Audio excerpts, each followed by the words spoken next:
All right, guys, we're just going to let my comments pop up and we'll be good to go. Make sure we're live here real quick. If it'll ever turn on. There we go.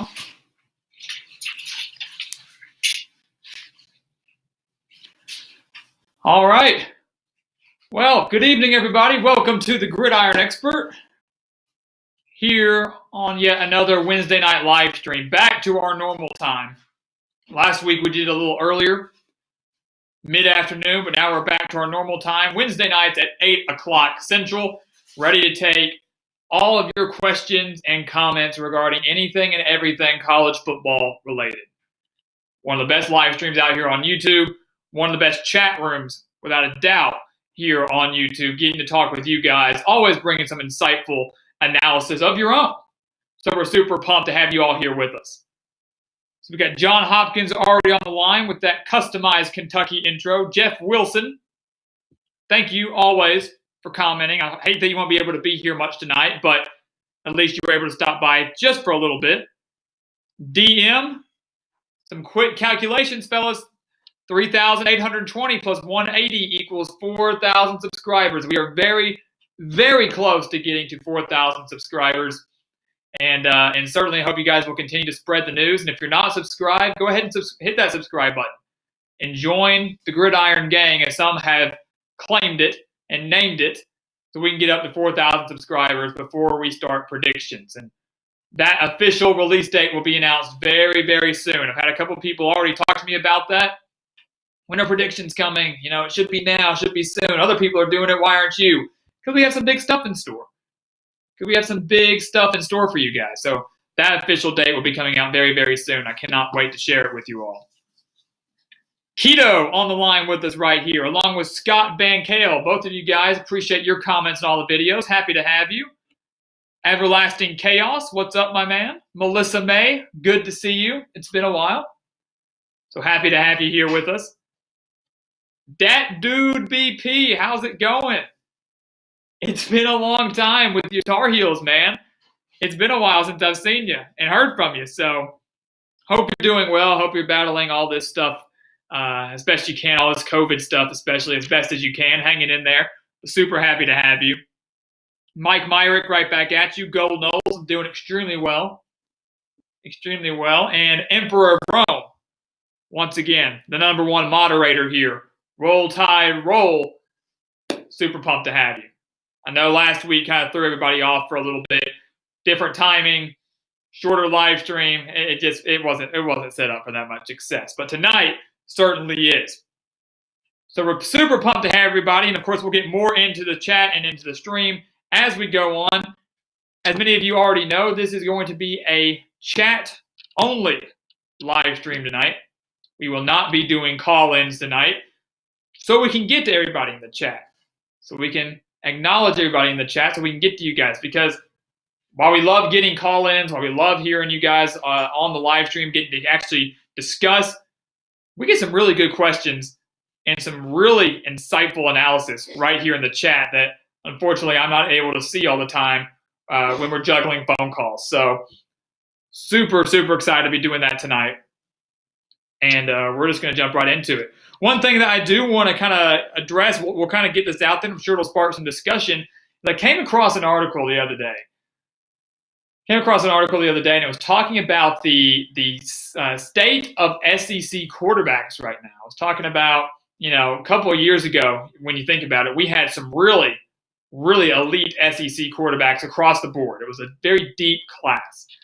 I'm talking, earlier 2010s, but you had guys like A.J. McCarron at Alabama. You had some decent guys at LSU. At one point it was Jordan Jefferson. One guy it was Zach Mettenberger. You had Johnny Manziel at Texas A&M. You had Bo Wallace at one point at Ole Miss. Chad Kelly at Ole Miss. Arkansas had a few even. And that's just the Western Division. That's just the West. You go over to the East, you got Aaron Murray, of course, was at Georgia. You had Will Grier at one point. Fantastic career at West Virginia, but at one point for a little bit was at Florida.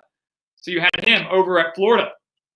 Had a handful of other decent quarterbacks within the SEC Eastern Division as well. James Franklin, I believe it was, at Missouri. helped them get to a couple SEC championships. But they were able to take a look at the class now going into 2019, and it's not that good. Which, to me, I want to ask you guys, what conference has the best set of quarterbacks going into 2020? What set of quarterbacks is the best going into 2020? Which conference provides that? When you look at the SEC, we had a couple guys ask us a few weeks ago. We said, who are your top 5 quarterbacks in the SEC? And I struggled. I struggled to come up with a solid top 5 because really there aren't many. I think you might throw in Kyle Trask from Florida. You could throw in now a JT Daniels or Jamie Newman. Fantastic quarterback room over at Georgia. You've got Kellen Mond at Texas A&M. You have Felipe Franks at Arkansas, who had playing experience at Florida before he transferred. Bo Nix at Auburn. Mac Jones at Alabama. Terry Wilson at Kentucky. Solid quarterbacks, but none of those really shout elite. None of them even close to drawing comparisons to the likes of Tua Tagovailoa and Joe Burrow, and then some of those other quarterbacks we mentioned from years past. I'll tell you one thing. If there's one conference that I do think owns the edge right now going into 2020 with quarterbacks, it might be the ACC. The arguably worst Power 5 conference out there right now might be home to the best class of quarterbacks going into this upcoming season. You look at the SEC, not that great in terms of the depth of quarterbacks, but ACC's got Trevor Lawrence at Clemson, got Mikael Cunningham at Louisville, or Louisville, as DM would say, and correct me on, please. Sam Hartman over at Wake Forest, now that Jamie Newman is gone. Tommy DeVito at Syracuse. Sam Howell at North Carolina. Hendon Hooker at Virginia Tech. De'Aaron King, the transfer quarterback now at Miami. Kenny Pickett at Pittsburgh. And Chase Bryce, the transfer QB to Duke. It's a great set of quarterbacks there. That is, 9 quarterbacks of the 14 teams within the ACC that are pretty good and might own the edge over a few of these SEC quarterbacks right now. All speculation, all stuff we can discuss in the chat, of course, if you so choose. But something that definitely caught my eye because last year's draft class was not home to many good quarterbacks. We knew that there were 4 potential franchise quarterbacks. Maybe a couple of guys surprised us later on, but 4 potential franchise quarterbacks. And that was Tua, that was Joe Burrow, that was Justin Herbert, and that was Jordan Love. All were taken within the first 22, 25 picks of the first round. After that, there was a significant drop-off. And we saw that even when we broke down our NFL quarterbacks before the NFL draft. So is this year set up to be better, this upcoming year, this draft class? And if so, which conference owns the most talent? So, having said all that, got that off my chest. Maybe it'll spark some discussion, maybe it won't. But I'm curious to see what you guys have to say on that. And I'm going to hit the chat because that's the only thing we have tonight. OC54, nice to have you here. How will we be doing predictions? Conference by conference or a different order? For now, we're going to stick to our normal routine. That's going to be conference by conference. We start, I'm not saying we are, but say we started with the ACC. We'd run through all 14 teams of the ACC before moving on to another conference. I think that's the best way to do it. I think you have a little structure in doing those predictions when we do those. But that all remains to be seen. I know a bunch of different pages do theirs differently. I know some bounce around, but I think in terms of how we produce, how we get things done, conference by conference is probably going to be the way to go. So Mike Myrick, what's on deck for tonight? Well, we just went through one of them, and that was, of course, talking quarterbacks, talking which conference has potentially the best slate of QBs, something to discuss. One thing we might bring up, too, it's not football related, but the return of sports. NBA is going to be coming back in late July, so something to talk about there. And also, kind of a slight breaking news, some may have heard, some may have not, the Notre Dame-Navy game. Ladies and gentlemen, the one we were all anticipating in week 0 that was to be played in Ireland is, I believe, now confirmed to have been moved to Annapolis. So the game will now be played at Navy. And of course, that's due to COVID-19. Sending two collegiate programs overseas into Europe, which of course had major outbreaks there. And of course, a virus that doesn't seem to be slowing down much. Probably not the best idea to do that. So more than likely, our Navy and Notre Dame will not be playing in week 0. They will now be playing in week 1, that Labor Day weekend. And for the first time in their 94-year history between Notre Dame and Navy, the game will be played at Navy, will be played in Annapolis. Usually it's either played in South Bend at Notre Dame or at a neutral site. One year they played in San Diego. Sometimes they play in other parts of Maryland, somewhere else. But this year it's actually going to be a true home game for the midshipmen. I think that's pretty cool. I think that's awesome. Not nearly as cool as it being played in Ireland, but of course we do understand having to move that game. We do understand why they're moving that game, and we also understand why they're making that decision now. It's June 3rd. We are about 2.5 months away, almost 3 months away, really, from that game being played. And that game, of course, is way more intricate and way more complicated in terms of the setup. Getting flights out there, hotels, and in a foreign country, all that stuff, way more difficult than if you just kept it here in the United States. So that was some breaking news that happened today or yesterday that doesn't greatly shape up the college football landscape, doesn't really greatly shape up the college football schedule, but it's historic. It's historic for many reasons. So that's another thing that that's on deck tonight as well, Mike, and I hope you're doing extremely well.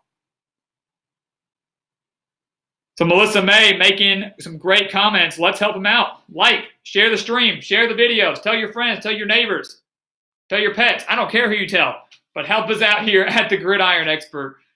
Getting so close to 4,000 as DM mentioned, and we're extremely grateful for that. Last year was one of our best years yet, and I really do think that this year, starting from June till December, because that's usually our hot spot, our hot time of the year, it can be even better than what we did in 2019.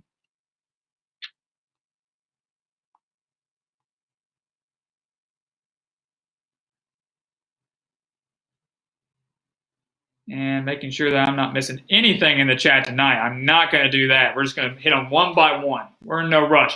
Mike Myrick, I want to get your opinion on my awesome coach and the job he is doing so far with my Noles. Of course, Mike, big-time Florida State Seminole fan, and Mike Norvell down with Florida State right now. I personally think, Mike, that he's doing a fantastic job. And I think that was – here's the thing, Mike, I'll tell you this. Mike Norvell was one of those guys last year during the coaching carousel that I liked and didn't like, and my opinion on him was going to be determined on where he went. And that sounds kind of weird. But I thought certain schools were going to be a good fit for Norvell, and I thought some schools were not going to be a good fit for him. And I think Florida State was one of those schools that was a good fit for him. And I'm not just saying that. One of those major reasons is because Norvell wanted to go there. Fact of the matter is this. Had Willie Taggart been doing phenomenal at Florida State, say he was doing extremely well with the Seminoles, top 15 squad, they weren't going to get rid of him, Mike Norvell was leaving to go somewhere else one way or another.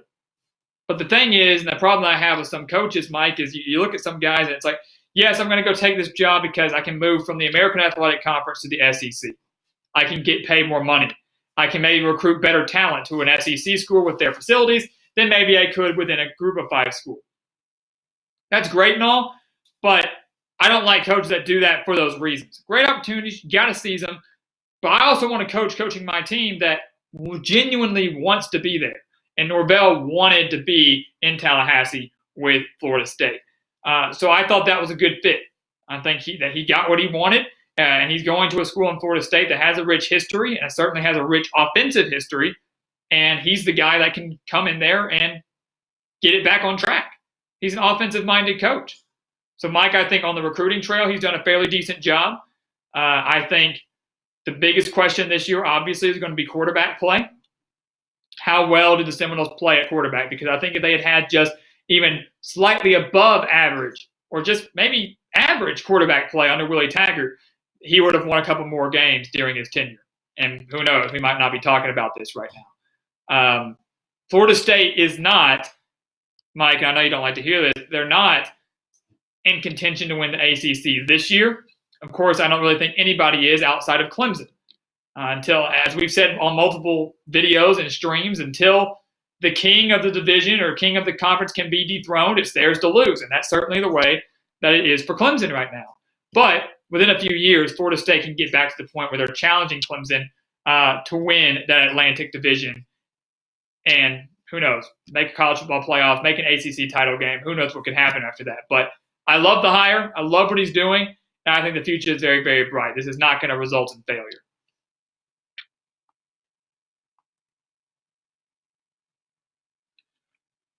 Everlasting chaos. He thinks that the defense is going to be the king in the SEC this year. So many good defenses will come out of that conference. Of course, that stemming from our quarterback conversation. But certainly, I mean, defense is going to be impressive for many. You look at Georgia, who could arguably have the number one defense in the country. Florida will have a very dominant defense. And believe it or not, I'm not saying they're going to be that great, but Vanderbilt returns all 11 starters on the defensive side of the ball. And if Derek Mason wants to get to a bowl game and maybe save his job, he's going to have to rely heavily on the defensive side of the ball. So that's just the Eastern area. You know, Kentucky usually under Mark Stoops, usually having a very talented defense. Alabama, of course. Well, once again, Dylan Moses is back. He's going to put up some big numbers and be the leader of that Crimson Tide defense. So he is there. Auburn is going to have a top 10 defense once again. So he's right in the sense that defense wins championships. Most championships do come out of the SEC. A lot of them have, at least. And so maybe the defense can make up for what we believe will be lackluster quarterback play from the majority of the Southeastern Conference.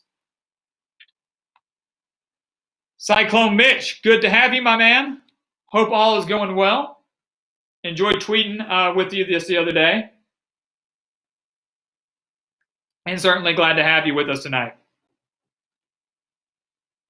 OC54 and Scott Van Kale also thinking that in terms of quarterback depth and in terms of quarterback talent, Big 12 or Big 10 might rule instead of the ACC. Maybe so. Big 10's got a couple great quarterbacks in there, namely Justin Fields is the big one. Sean Clifford, not too bad. Michael Penix, of course, at Indiana is not too bad. Tagovailoa is now over at Maryland, so something to look out for there. Tanner Morgan at Minnesota, Jack Cohn at Wisconsin. So sure, some solid quarterbacks within the Big 10. And then Big 12, you've got Sam Ehlinger, you've got Spencer Rattler, you've got Charlie Brewer, of course, at Baylor, you've got Brock Purdy at Iowa State. So it's hard to measure that because every conference has their big name quarterback.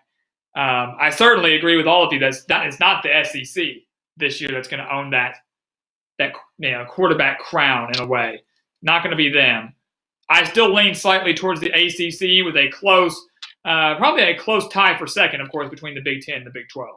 You know, if I was going to give one an edge for number two, I'd probably give it to the Big 10. Probably would give it to the Big 10.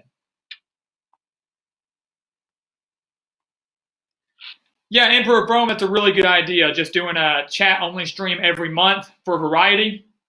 Absolutely. That's certainly something that we're looking into, trying to balance. I've had a couple recommendations to do a call-in show early in the week and then a chat-only stream later in the week. And, of course, with timing and my schedule, that might not always be an option. But I do want to have this at least once a month or every other week even, so we can get more in the chat. Because like I said, there's some really good comments. There's some really good discussion points to be made within these live chats. And sometimes we're just not able to get to those when the phone's blowing up. So what I need is a screener. What I need is an actual radio studio or something like that. So a guy can be in there, you call in, you talk to my guy in the booth, and when I'm ready, then you're on the line. That's what we really need, but we're not that high, that high tech either. And before I get down to the rest of the chat, I'm not going to forget any questions and comments tonight. I want to address Keto real quick. Keto, thank you so much. Wow, for the super chat donation. I extremely, extremely appreciate that. And guys, I'm going to give him a shout out real quick. If you haven't checked out Keto's college football predictions, go check them out right now. over on his page right now. He's actually got some good analysis over there, and some of his predictions may surprise you. So make sure to go check out Keto's page for some of his analysis and his season predictions for pretty much every single team out there. I just saw he did an Army video a couple of days ago. He did Oregon. But Keto, thank you so much for that donation. I extremely, extremely appreciate it. And is there any small or big changes that I would make to my way too early top 25? It's a great question. That's a great question. As I've been going through, Keto, I actually, based on how things have been going, I might actually have bumped Tennessee up a little bit. I may have bumped Tennessee up a few spots. I have them right at 25. So maybe I would have bumped I think Boise State deserves to be in there, but I would have bumped a few people down to throw Tennessee up there because of how well they're doing on the recruiting trail. And as I do more and more research on them, I realize that Tennessee could be very dangerous this year. I also probably would have slipped in a team like Iowa. I left out Iowa. I left out a team like USC. Iowa defeated USC in their bowl game last year. But nonetheless, both teams have a lot of potential going into 2020. And I didn't put either of them in the top 25, much to some people's hatred and disappointment. So I may have slipped them in there. I think my top 10 is relatively solid. I don't really think there's much to change there. Georgia still deserves to be above Florida, of course, until proven otherwise. I like LSU at 4. If I maybe dropped them down, I can maybe drop them down to 5th or 6th even. But I think 4 is a respectable spot for them. Some people were surprised to see Ohio State above Alabama. And I didn't really think much about that. I think Ohio State right now, when you look at the entire body of work, has that slight edge over Alabama at 2 instead of 3. So not too many changes, I think, across the board. Some people think Baylor's a little too high. But once again, the more I look at Baylor, the more I realize they've got a lot of offensive talent. A lot of offensive talent returning. And I think Scott is going to be very excited to hear about that, although he probably already knows it. But they got a lot of offensive talent. The defense is their only cause of concern. And if they didn't hire a guy like Dave Aranda, maybe I would move them down. But Dave Aranda is one of the best defensive minds in the entire game. I think with a little bit of work, hopefully they can get to work soon. Baylor's still going to be in contention for a Big 12 title. So not too many big changes. Not too many big changes, but certainly a few that after, that video was made in February. So after National Signing Day, after a couple transfers we've seen, could slightly shake up those rankings. So excellent question, Keto. Once again, thank you so much for that contribution to us. It goes much further than you know. So I really, really appreciate that. So making my way back up to the chat now. I had to address that before that went away. Great question here from DM. If Trey Lance, the quarterback at North Dakota State right now, one of the best quarterbacks in the country, not just FCS level, but one of the best in the country, if Trey Lance has another great season and wants to transfer to the FBS, what advice would I give him? That's an excellent, excellent question. And DM, here's honestly what I would tell Trey Lance. I think everybody, if I'm his coach at North Dakota State, or even if I'm a guy trying to recruit him to come to my program, or maybe I'm one of his parents, who knows, I'm telling him, look, I'm sure a lot of people would love to see you play at that FBS level, maybe at a big school. Maybe he goes to a program, Vernon Adams a few years ago from Eastern Washington went to Oregon. So maybe he'd go to like an Oregon within that Pac-12 area. Maybe you jump ship big time and go to a Big Ten, something like that. Everybody, I'm sure, would love to see that. But you've got so much talent that you don't need to risk getting hurt or having a bad season and plummeting your draft stock. Because DM, you and I both know, as many of you all know as well, Trey Lance didn't throw a single interception in 2019.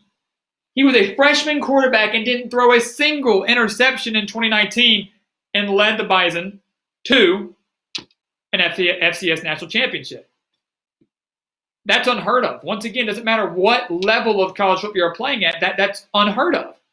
And so if I'm Trey Lance, if he has another great season, I think he Believe it or not, I think he finally will throw an interception this year. I'd love to see him not, but I think he probably will. If he has another great season, maybe he goes on to win a national championship again with North Dakota State, I think you tell him, you've got to go. You've got to give it a shot at the next level, at the NFL. Because the game in the NFL is ever changing. People used to say, mobile quarterbacks in college don't do well in the NFL. That's not true anymore. Just look at Lamar Jackson. Look at how well he is playing. Look at Gardner Minshew even. He doesn't look like a mobile quarterback, but he, I think, over 500 rushing yards last year for the Jacksonville Jaguars. The game is constantly changing in the NFL, and it's changing in favor of a quarterback that is fit like Trey Lance. So don't risk that wonderful opportunity. Don't risk something that could be life-changing just to maybe prove yourself at the FBS level. You've already proved yourself within the FCS. And to me, that's still just as competitive as the FBS, especially if he somehow pulls off the upset against Oregon in week 1. That's the advice I'd give him. That's the advice I'd give him, and that's the advice I'd give anybody that's as talented as Trey Lance is. If you don't know that name, you need to know it now, because he is going to be one of the best quarterbacks in the country in 2020, and that's not just the FCS again. That's in the entire nation, every level of college football. Excellent question, DM, though. I love that. Everlasting Chaos. Yes, Keto is letting me know, or letting everybody know, I am a little bit of a Razorback guy. That is my fan. That's my team. I'm a fan. Unfortunately, we've struggled for so long. I don't really know. Don't even know if we have what we call fans anymore, or there's just guys that are stuck, kind of supporting this program. But hopefully, Sam Pittman can turn it around.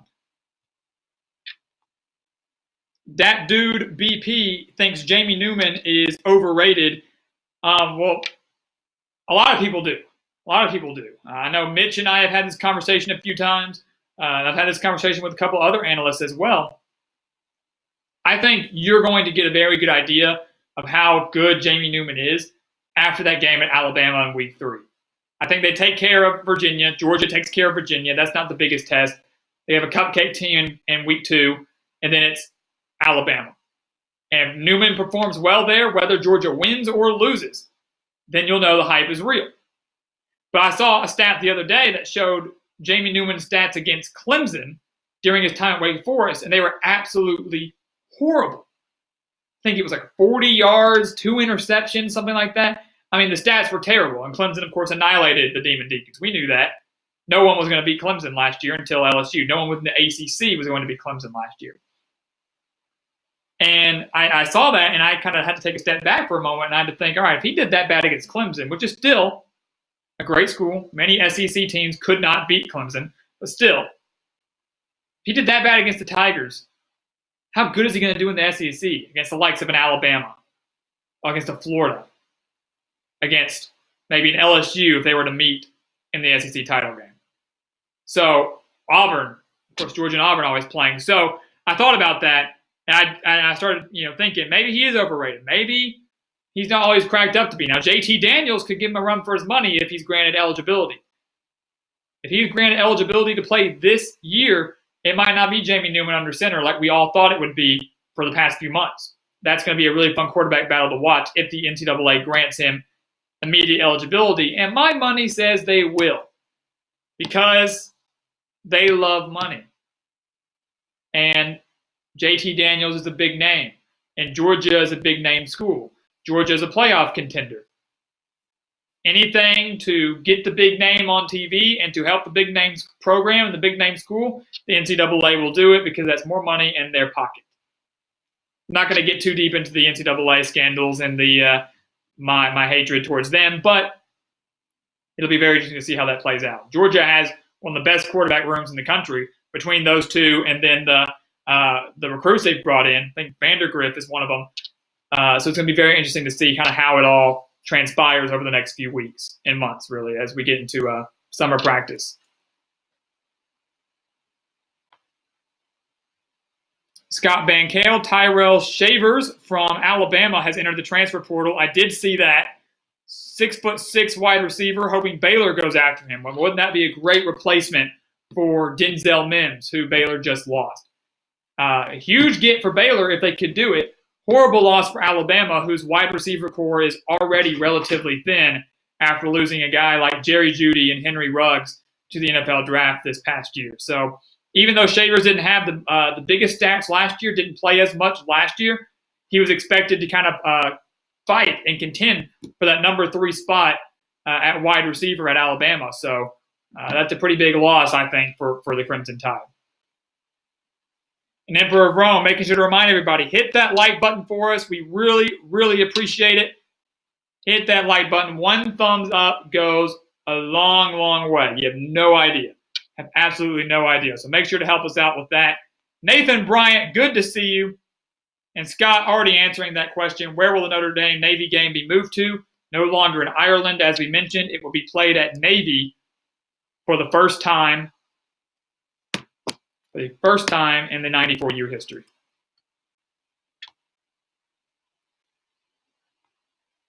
Everlasting Chaos. Do I think Bama is going to do well in 2020? Of course.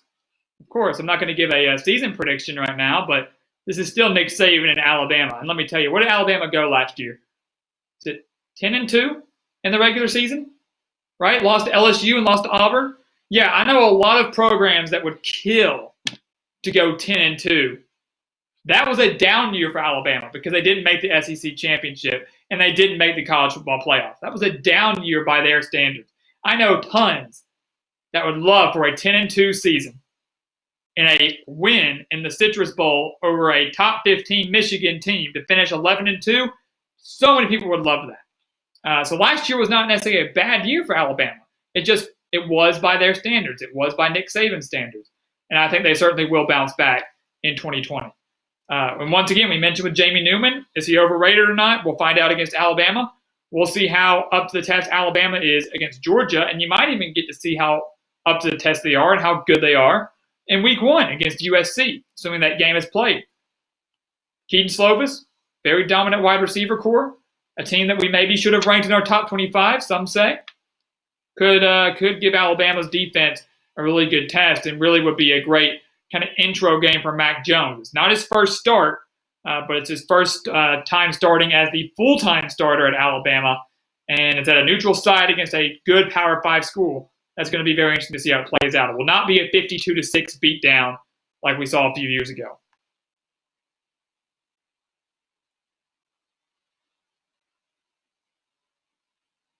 Nathan Bryant, I was not planning on having predictions on where College Game Day will be each week, but that's actually not a bad idea. As a matter of fact, I'm going to write that down. So we're going to do game day predictions because I know a couple of people do that, and I kind of predict that myself in my head, but I've never really thought much about putting it out here on the channel, so I might have to get on that myself. So Nathan, thank you for that. Michigan State's #1 fan, how will Sparty do this year? Michigan State's kind of an odd team to look at going into 2020 just because of everything that happened. Now, Mark D'Antonio jumped ship rather late, if you ask me. 2019 concludes, and we all thought Mark D'Antonio was coming back for another year. And then February rolls around, and he's like, oh, yeah, I'm not coming back. I'm done. And I get you don't know those things sometimes ahead of time. So those are sometimes spur-of-the-moment decisions, whether it's health, whether it's personal, whether you're just tired of it. You need to get out. Understand, you can't plan for those things sometimes ahead of time. But it left Michigan State in a very rough position. And it left them in a tough spot where most of the good head coaches were off the market. So they somehow coughed up a lot of money to land Mel Tucker from Colorado. And that was a big scandal there. Everybody was upset because Tucker was saying he was going to stay. He was committed to the Buffaloes. And then he left a few days later, and then people were criticizing him. But once again, what would you do? What would you do if a company or a team was going to double your salary to come jump ship to play in a better conference, Pac-12 to the Big Ten? I think many people would take that in a heartbeat. And Tucker didn't. He fought it for a very, very long time. So, moral of the story, how are they going to do this year? Michigan State could still be a borderline bowl-eligible team, but they have their work cut out for them. And, of course, we'll have predictions out on Michigan State, deeper analysis on Michigan State here in a few weeks, months, who knows. But they're certainly a team you want to kind of keep your eye on, because while they're not going to have those playoff hopes, they're not going to have Big Ten title hopes, they're a team that could just be sneaky good enough and kind of under the radar enough that they could upset a big dog in Big Ten conference play and shake up everything. Colorado almost did that a handful of times last year, and with Mel Tucker, and I could see him very well doing it again at Michigan State. Good question here from Scott. Who should be the second-string quarterback at Baylor between Jacob Zeno and Jerry Bohannon? After watching both, especially within the Big 12 championship game, where all three quarterbacks played for Baylor, Scott, I'd love to get your take on this as well, but I lean towards Zeno just a little bit. I lean slightly towards Zeno. I thought he played extremely well. I thought he was relatively mobile, certainly more mobile than Brewer for sure. But when you talk about quarterback rooms and you talk about quarterback depth, Baylor's got one of the best rooms in the Big 12. And most of the times you don't know that because you don't get to see your second and third string quarterbacks in action. And when you do, you're not seeing them up against elite competition. We saw that all in one game in that Big 12 championship game. And every single time, Brewer, Zeno, and Bohannon really impressed me across the board. So I think whoever's in there at QB, while we know Brewer is going to be the starter, if he were to go down again with his injury history, it's very possible. I think both of them are very capable enough to get wins for Baylor down the stretch. The season's not over when your quarterback goes down, unlike some other programs. But I think, Scott, I would probably lean slightly towards Jacob Zeno as my number two over Bohannon. But I'd be interested to know your thoughts on that, and, of course, Dave Aranda's as well.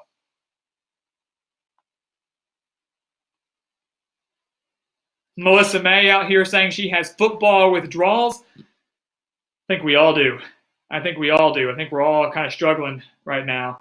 And ironically, COVID hasn't affected football at all. COVID hasn't hurt our football watching. Football ended in January, February, if you want to count the Super Bowl. COVID comes around about a month later. We shut down. We weren't going to have football during that time anyways. The only thing that kind of was shut down was the XFL.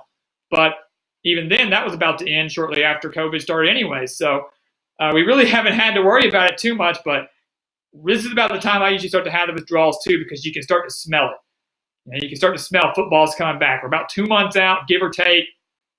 And predictions start coming out for a lot of people. You start watching ESPN, College Football Live starts to come back on TV. Talking about preseason stuff. You got media days, if those even take place this year. That's when you know football's back. That's when you know football's really around the corner. And like you, I start to feel those withdrawals, start to get that itch. And time seems for some reason to slow down and not speed up.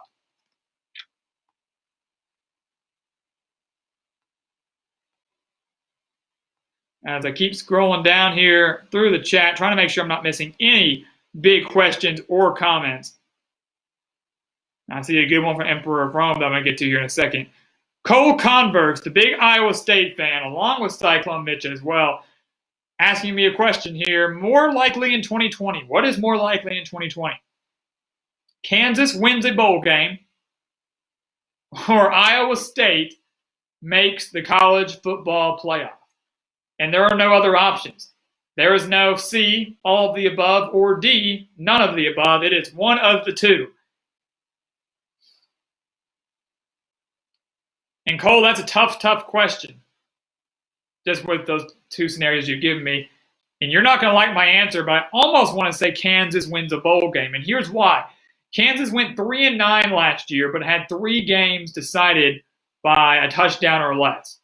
And one of those was a 5-point loss to Coastal Carolina, which certainly doesn't help my case, I know. But Kansas wins those 3, they're in a bowl game. They're in a very low-level bowl game, but they're in it. Maybe they win it. The talent was there for Kansas because we saw them compete against the big dogs. They almost went on the road and beat Texas. They were up 48-47 with a few seconds left before Dicker the kicker had to bail them out again to win 50-48. They beat Texas Tech in a wild, wild finish. So Kansas was in some of their games. They won a Big 12 game. They almost went on the road to beat Texas. Should have beaten Coastal Carolina. So with the Mad Hatter still at the helm as head coach, I'd like to believe they're going to take a step forward. Now, there's a chance they might not even make a bowl game. Of course, they might not make a bowl game, but they almost made one last year. And I think this year, year two with Les Miles, is going to be better than it was last year, talent-wise. Coaching staffs kind of worked out some things. Players have kind of bought into the system. Your returning starters are back. They understand their job, and they still got Puka Williams, one of the best running backs in the country. So I think maybe that's more likely than Iowa State. Not saying Iowa State can't make the college football playoff, of course. Not saying that at all, because like Kansas, Iowa State had a lot of one-possession losses last year that had they won them, they would have been in playoff contention. And they do get to host Oklahoma this year. Many are picking that as a major trap game for the Sooners, potential upset in Ames. So you win that, you're more likely in the driver's seat of the Big 12. And if you're a one-loss or undefeated team in the Big 12 championship, you're going to the college football playoff, assuming you win it. And Iowa State, as we've said over and over again, is in my top 4 of Big 12 title contenders. When you look at the 10 teams within the Big 12, Iowa State's in the top 4, maybe even the top 3 going into 2020. But I think I slightly lean towards A, just because winning a bowl game is certainly much easier than making it all the way to the college football playoff. Jackson Williams, when are my playoff predictions coming out? When the regular predictions end. And we haven't even started regular predictions yet, so playoff predictions will be coming out much, much later, probably right before kickoff of the 2020 season. So we've got a while for that, but luckily, Jackson, predictions period for every single Power 5 team, and then, of course, our conference recaps will be starting very, very soon. I love this question here from Emperor of Rome, and as I'm kind of picking up through the rest of the chat. And Cyclone Mitch, I see this right now. I really appreciate that super chat donation as well. Thank you so much. Once again, Keto coming through clutch. We got Cyclone Mitch coming through clutch. Guys, those super chat donations mean a lot. Those contributions mean so much, and I really, really appreciate it. It helps us continue to build this channel and make it bigger and better every single day. So go Clones, as Cyclone Mitch says. And I'm going to get to all of your questions, of course. Once again, 8:43 already. We've been on for 43 minutes. This is why I love chats. This is why I love sometimes chats more than the calls, because time is just flying by. But I look at Emperor of Rome's question here. In my opinion, what is the worst team that won a national championship? The worst team that won a national championship. Emperor of Rome, that's a great question, and I'm going to go all the way back right now and almost say that they're not a bad team, all right? They're not a bad team. But let's take a look at a second for the 2007 season that we all know was one of the wildest in college football history. You know, we was one of the most insane seasons we've ever seen, and in large part of what I'm about to say. I saw a Week 7 top 10 rankings from 2007. South Florida was number 2 in the country. I know Kansas at one point was in the running to make the national championship. So was Missouri. So was West Virginia, I believe it was, or Pittsburgh, one of the two. But I look at LSU, who at one point was the number 1 team in the country in 2007. They lost to Kentucky. Kentucky was another one of those teams that was in the top 10 back in 2007, and that was midway through the season. LSU lost to Kentucky. 1 loss. Season finale, LSU lost to 7-4 or 6-5 Arkansas in Death Valley, 50-48 in triple overtime. That LSU team had some talent, without a doubt. Matt Flynn was their quarterback. You know, the guy, he was kind of a journeyman across the NFL for the majority of his career. Backed up Aaron Rodgers at one point in time. But LSU lost 2 games in the regular season. As we know now, even with the college football playoff system, usually if you have 2 losses, you're probably not making the college football playoff. And LSU lost to an unranked Arkansas team at home in triple overtime, and then a Kentucky team a few weeks prior. Then the chips started falling where it was upset after upset after upset. Everything that LSU needed to happen to even have a chance at the national championship happened. Everybody lost. Kansas lost. And I believe it was West Virginia. They lost. Everybody lost in front of LSU to the point that when the BCS rankings came out a few weeks later, LSU was still towards the top of the standings. And I look at that and I say, all right, 2007, you lose 2 games to 2 mediocre teams, even though Kentucky at one point was a top 10 team. You shouldn't have made the national championship, let's be honest. Let's be honest. Because we know nowadays, if you're the number 1 team in the country, at least that's how it should work, and you lose to a barely 500 squad at your house, you're dropping from at least 1st to 5th, if not lower. I'd probably drop from 1st to 7th. And everything has worked out in LSU's favor. Everything worked out to LSU's favor. Another reason why the BCS system, I liked at some points, but was also kind of flawed. So I think Emperor of Rome, maybe that was one of the worst teams I saw win a national championship. That team was still good. They were number 1 in the country for a reason at that point. They won the national championship for a reason, beat Ohio State that year. But still, they shouldn't have even been playing for one. Vern Lundquist, after they lost to Arkansas, came out and said the dream dies for LSU. The dream should have died. Every chance they had at winning a national championship should have died after that loss in Death Valley the day after Thanksgiving, and it didn't happen. So I think that's one of the worst teams I've seen. You know, I'm going through the years after that, trying just to kind of go through my mind. I look at the Auburn team with Cam Newton. That was a very good team. I look at the Alabama team over Notre Dame. I look at the Alabama team over LSU. BCS system, that was kind of a flawed year, but Alabama still got the win and revenge over LSU in that New Orleans national championship.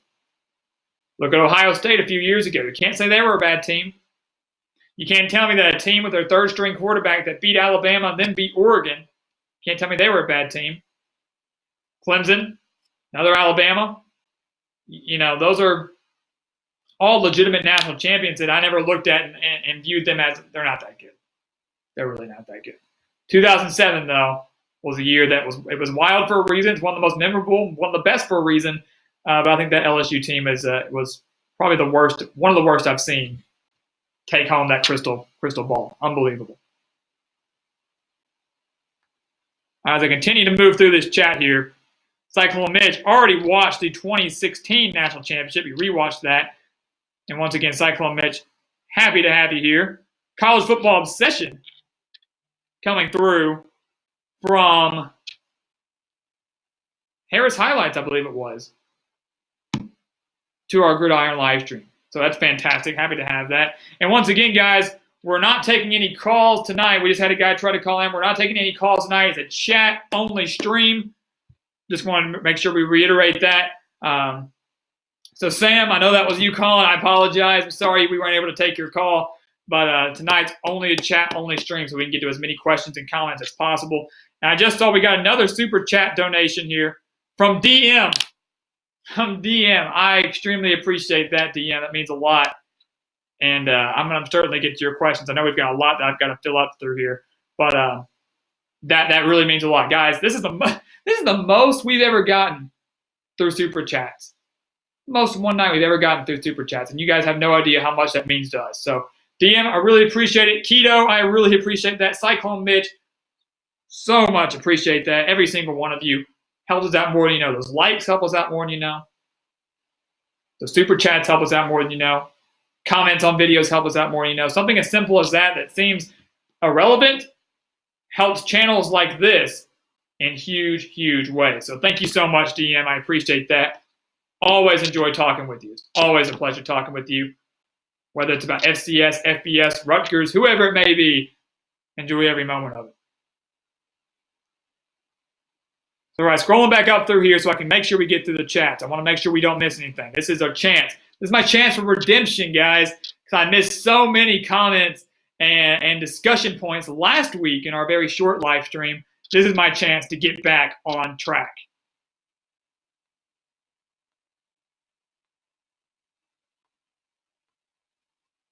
So make sure I'm not missing anything here. The Rick 2070. How do I think, or who do I think is the best group of 5 team this year? And the Rick, before I get that, we got another super chat donation here from Mount Hood, XO Mount Hood, MT Hood. So thank you so much again. Once again, guys, I really am speechless. We've never had super chats like this before. We really never have. It's unbelievable, and it means a lot. It goes such a long way for us. So thank you so much for that. And to answer his question, the Rick, I'm not going to forget about you. Nebraska doesn't get to a bowl, or Texas doesn't make a Big 12 championship. Which one's most likely? If I'm picking one of those scenarios that's most likely, it's that Texas doesn't make the Big 12 championship. This is a make-or-break year for Scott Frost. He's got to get to a bowl game. I think Nebraska can finally get over the hump to do it, especially since the media and the analysts aren't all over them. Last year, there was so much hype surrounding Nebraska that maybe they could break through and make the playoff. Maybe they could win the West and get to the Big 10 championship. I hopped on that hype train, and I regret it. They're kind of under the radar now. 6-6 is all they need. While I look at Texas in a Big 12 that has Oklahoma, that has Oklahoma State, that has Iowa State, that has Baylor, that has TCU, who's going to take a major step forward, who has Texas Tech and Alan Bowman, assuming he can stay fully healthy. Kansas, who almost went in there and beat them last year. Now Texas has to travel to Lawrence. So I look at a bunch of those teams here. The Big 12 is going to be one of the best conferences to watch this year because it's so wide open. Every year we have one of those things in college football. Last year was the ACC Coastal Division. This year is the entire Big 12 conference because it's not split up into divisions. It's 10 teams. It's 10 teams, and 2 of them are making the championship game. Who's it going to be? Oklahoma, Oklahoma State? Texas, Oklahoma? Is Iowa State going to slip in there? Is Baylor going to make a return trip? Who knows?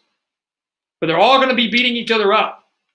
I cannot wait to figure it out. But if I had to choose one, I would be choosing Nebraska to make a bowl game over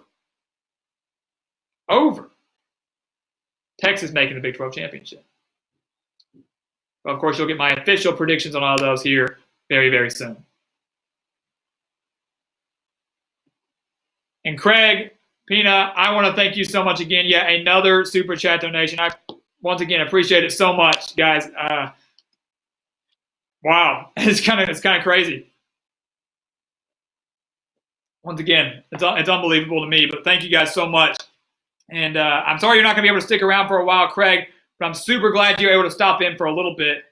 Big Penn State fan here. And Craig, I'll tell you one thing. I'm making it to Happy Valley soon. I don't know when it's going to be. But I think within the next 3 or 4 years, I'm going to be in Happy Valley. When I'm there, I'm going to hit you up. Big things are in store for Penn State this year. I cannot wait.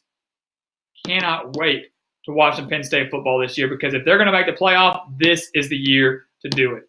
So, Craig, thank you so much for that super chat, man. Thank you so much. It means a lot. And I'm super glad to have you here. Hope everything's still going well. I can't wait to discuss some Penn State football with you here in a few more weeks. So, wow, guys, it's pretty unbelievable. Pretty unbelievable, the super chat. And I take the time to address them. It pops up here at the top of my screen. Who does? I could be at the very top of the chat. I got to take the time to address that. Because it means a lot. It goes a long way, more than you know. And I see now that Melissa May has done the same thing. So, Melissa, thank you so much. And once again, it's still speechless. It's unbelievable to me. So thank you, Melissa. Roll Tide within the SEC. And always love discussing ball with you, especially within the South, especially right here in the SEC. So Melissa always providing some good Alabama content, some good Alabama questions and comments. And just wanted to show your appreciation. It means more than you know, really. So thank you, Melissa. Now I'm going to keep to all these questions here. I really, really am. And Melissa, you were talking about Bryce Young too, and I saw that as I was scrolling through. I'm going to touch on that. I told you last time you were on here that I touch on Bryce Young, and we haven't had the chance to do that. So here in a few minutes, we will make sure to hop on that and talk about Bryce Young, who is a quarterback on Alabama's roster right now, a very, very talented one at that. All right, so as I continue to scroll through the chat here, once again, thank you all so much. We come across Cole Converse again. Cole Converse again with one of these scenarios. I kind of like this. It's kind of like would you rather. More likely to surprise in 2020, Georgia Tech or Texas Tech? Texas Tech, no brainer. Quick and easy, it's Texas Tech. Georgia Tech was abysmal last year, yet somehow I believe managed to beat Miami. Texas Tech, if Alan Bowman stays healthy the entire year, can get bowling under Matt Wells in year 2. They were competitive at times last year. Should have had a couple more wins to their name had they not battled so many injuries. But the defense returns a lot of starters. They lose some key players.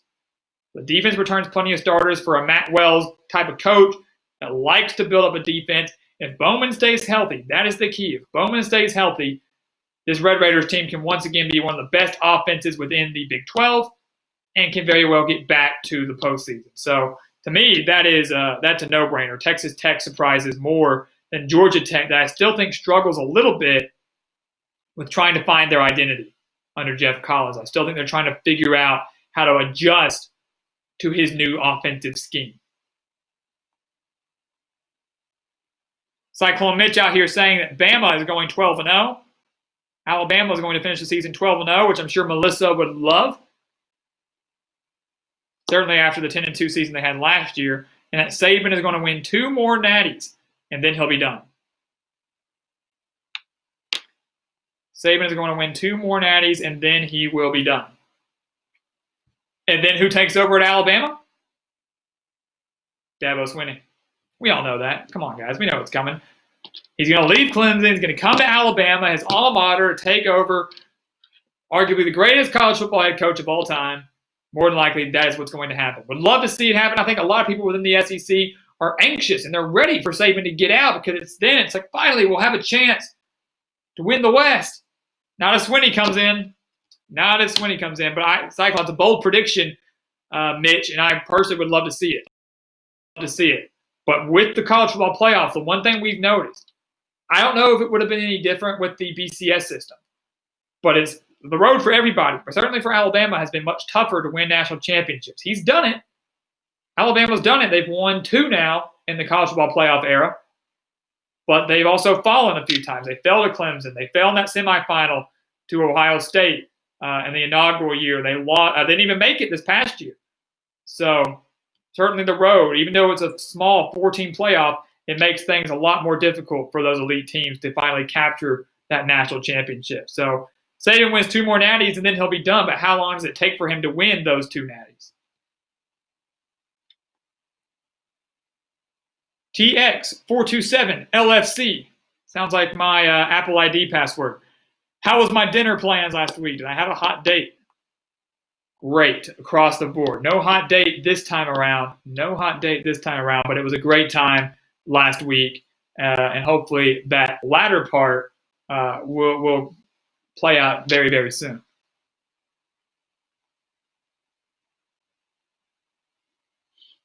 And we got Lane Esbert here. Great to be back on the best college football stream. Lane, I feel that. Appreciate that. That's what we love to hear.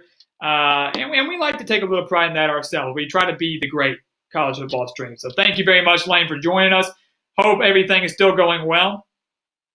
And yeah, we're going to try to keep building up these live streams as much as possible. I think this is the most consistent we've been on doing live streams at the Gridiron Expert in our history. Something always usually comes up that prevents us from hitting it consistently. But I think we're on a 4 or 5 week streak here of consistent live streams, and we don't plan on stopping anytime soon. Joe, just Joe, good to have you. Big Penn State fan here. I am still on live. Did I discuss how Penn State wins the Big Ten championship yet? Haven't discussed how they're going to win it, but we have discussed how if this is the year they want to do it, they've got to do it. This is the year that Penn State can win the Big Ten, and if they fail to do it this year, it might be a while before they get another great chance at it. So, Joe, super pumped to have you here, who is apparently very much stocked up on the household essentials with everything going on. Jeff Wilson, nice to have you here as well. I saw you earlier in the chat. Glad you were able to come back. And Keto.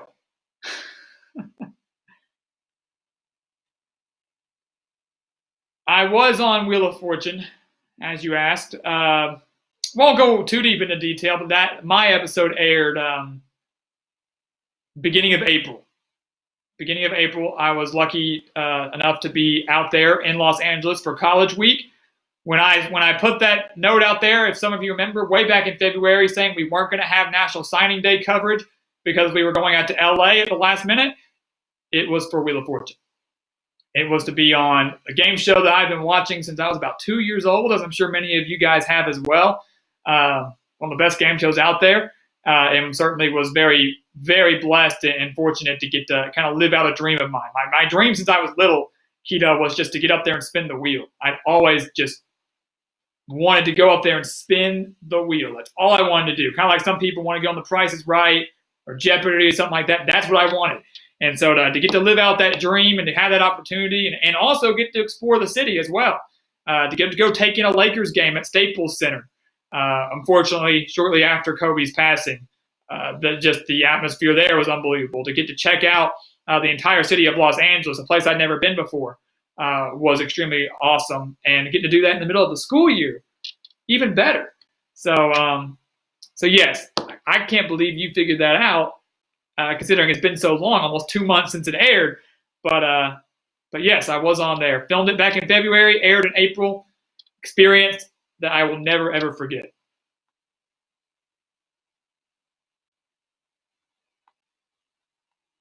All right, continuing to roll through the chat here, and we're picking up. We're getting close. I can feel it. We're getting close to the bottom, which means I'm getting close to catching up. I know it's coming. And Melissa, once again, making sure to tell everybody, hit that like and share button. Can't thank all of that enough. Can't thank you all enough for the super chats. Can't thank you enough for liking the video, for sharing it, for commenting on it. Every single one of those, as we mentioned, I know I reiterated. I probably sound like a broken record, but it helps us out so much and boosts our channel and boosts our analytics. And when you do that, it helps other people find this channel. That's kind of how the analytics works. And so that's why we're seeing such a huge rise in subscribers and views. It's because of you guys. It's because of you guys helping us out. And so that is how we do it. That's how we continue to grow and get bigger and better across the board to bring, as Lane said earlier, some of the best college football live streams and content here on YouTube. Emperor of Rome, a great, most likely to happen here. I'm kind of digging these. We never really done these before, but I like them. Which will happen first? Rutgers wins the national championship, or Alabama goes winless in a season? Rutgers wins the national championship. That is going to happen first. I know right now it seems impossible for either of those two things to happen, for Rutgers to win a natty or for Alabama to go winless. Of course, we don't know what the future holds for either program. But I will say this. People talk about how hard it is to go undefeated, which it is. I think it's even harder to go winless. I think it's even more difficult to go 0-12 than it is to go 12-0. Because to go 0-12, you've got to lose your non-conference games. And as we know, especially in the SEC, most of those teams schedule cupcake opponents. Doesn't mean you can't lose to them. Happens every year. But especially if Dabo takes over and coaches Alabama for, say, 20 years, I think Rutgers has a better chance at winning a national championship, and the guy to do it will certainly be Greg Schiano than Alabama going winless. So interesting scenario there. But I'll take the Scarlet Knights in that bet.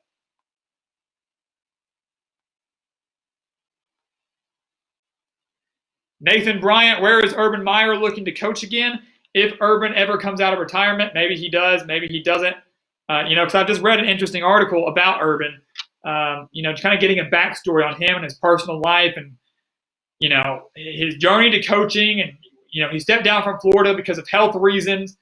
And when he went back to Ohio State, and that was all public, when he went back to Ohio State, he had to make that balance. He had to commit to being more of a family man because he was so committed to Florida that he missed a lot of his children's lives within the middle school, high school, early college times. He was not eating. He was not sleeping.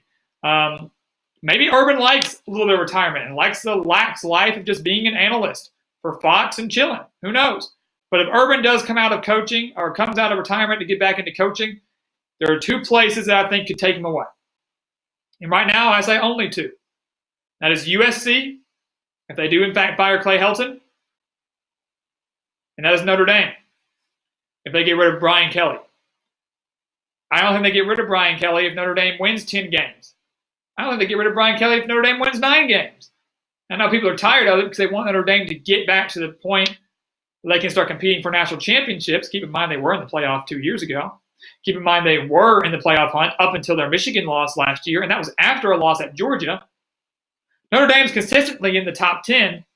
They just have a hard time breaking through. And because they're not in the conference, one loss sometimes means the end of their playoff hopes.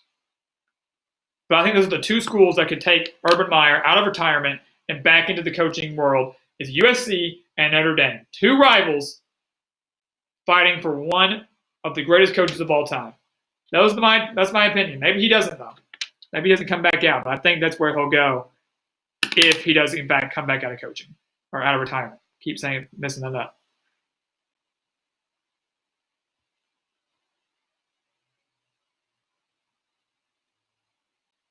So Hunter Shin making a prediction. College game day to East Carolina in week 0.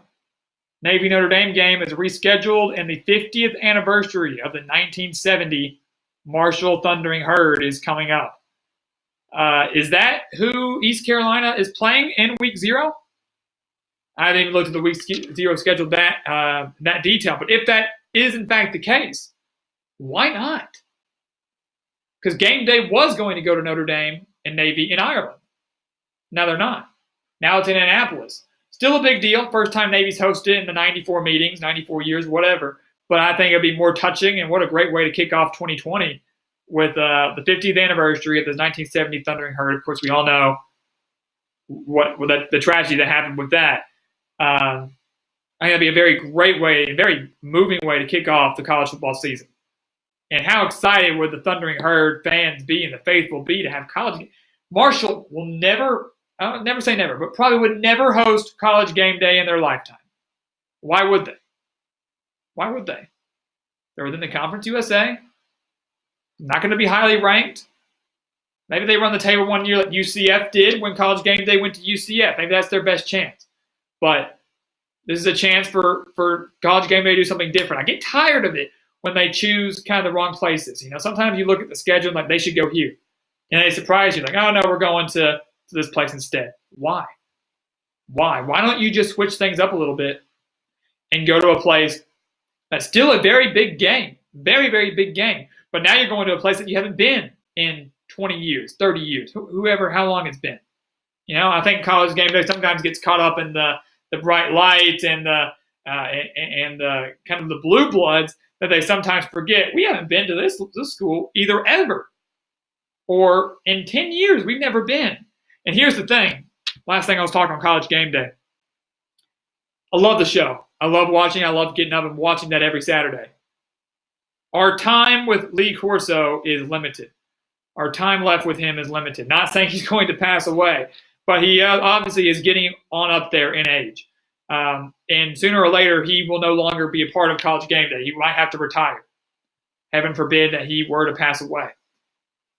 Which means there's never going to be another Lee Corso. There's never going to be another guy that can come up there and give the great wave like he does and put it on the headgear and execute it the way he does. And so I look at schools like Marshall. I look at a school like Iowa State last year that got to host it for the first time. And I think those are the places that deserve it more than Death Valley at LSU, Death Valley at Clemson, Alabama. While sometimes those are the biggest games, and they absolutely deserve to have it there. Sometimes you look at some schools that are hosting big games of their own and think, man, can we just get game day there so they can experience that atmosphere and experience that thrill of Corso putting on your team's headgear for the first time ever, or for the first time in a long drought. That's the kind of stuff that I think about sometimes. So Hunter making an excellent point. Marshall, why not? Week 0, bring it on.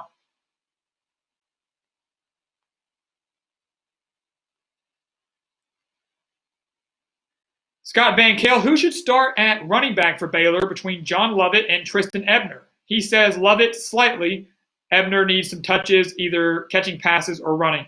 And Scott, as soon as you said it, I was immediately going to say Lovett too. I think Lovett was the best back on Baylor's roster, or is the best back on Baylor's roster right now. But they've got to kind of this three-headed monster. Now, you heard me mention earlier, I like Baylor's offense a lot. Even though they lost some key pieces, including Denzel Mims, I like their offense. I really do. And I think they can utilize multiple running backs, whether it's Lovett, whether it's Ebner, whether it's somebody else, not just on the ground game, but in the passing game as well. And some running backs have that specialty. Some are better in the passing game than they are as a true runner. And I'd love to see him line up in kind of like a wishbone offense where you've got Brewer lining up and you've got 2 running backs out there. I think that would be awesome. Kind of screw with the defense a little bit. But I would probably say, as for you, like you said, Lovett over Ebner just a little bit.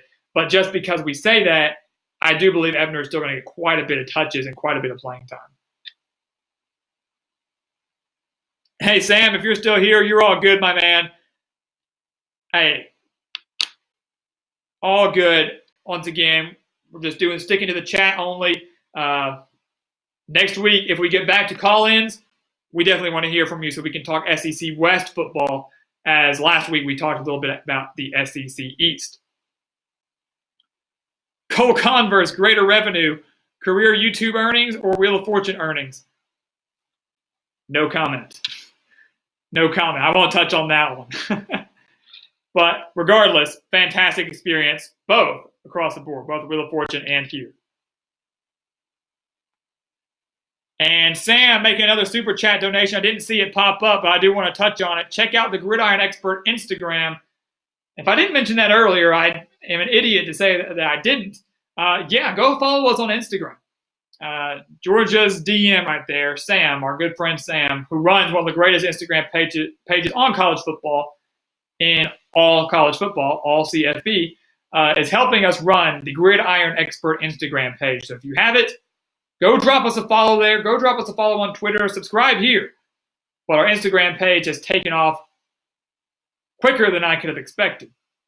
And the support we've gotten from that already is phenomenal. So, Sam, thank you so much for the super chat donation. Of course, thank you for all the work you're putting in with our Instagram page as well. So go drop us a follow over there. You're getting the same type of content, sometimes slightly better sometimes, over on Instagram than you're going to certainly get on Twitter. Out of the social medias, YouTube's number 1. Instagram's going to be number 2. I got to get better at Twitter. Not going to lie.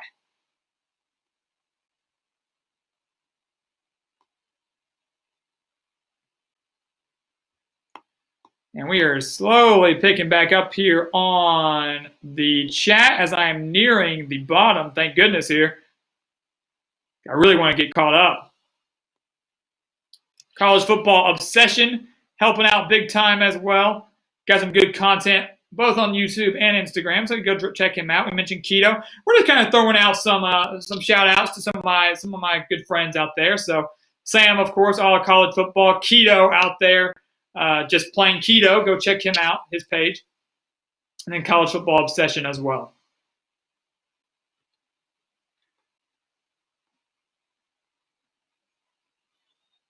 Let's see what else we have here. Melissa, how can you find the Wheel of Fortune episode I was on? If you YouTube Melissa, just 2020 Wheel of Fortune College Week, I'm sure you will be able to find it. I'll be the guy wearing the gray Arkansas State sweatshirt. So that's probably where you can find it. It should be out there. Should be up there on YouTube somewhere if you want to watch it. That dude BP, how bad I get beat on the wheel? Not too bad, but all I can say is I probably should have won. I blew it off. I made some mistakes on there. Let me tell you what. I can get up here and talk college football with you guys all day long. But when you put me in a TV studio with a live studio audience, bright lights, and you give me 3 seconds to solve a puzzle, things get a little bit more trickier and a little bit more complicated. So I was happy with our performance. Should have been better, but certainly an experience and an opportunity that we'll never forget. So that is where it's at.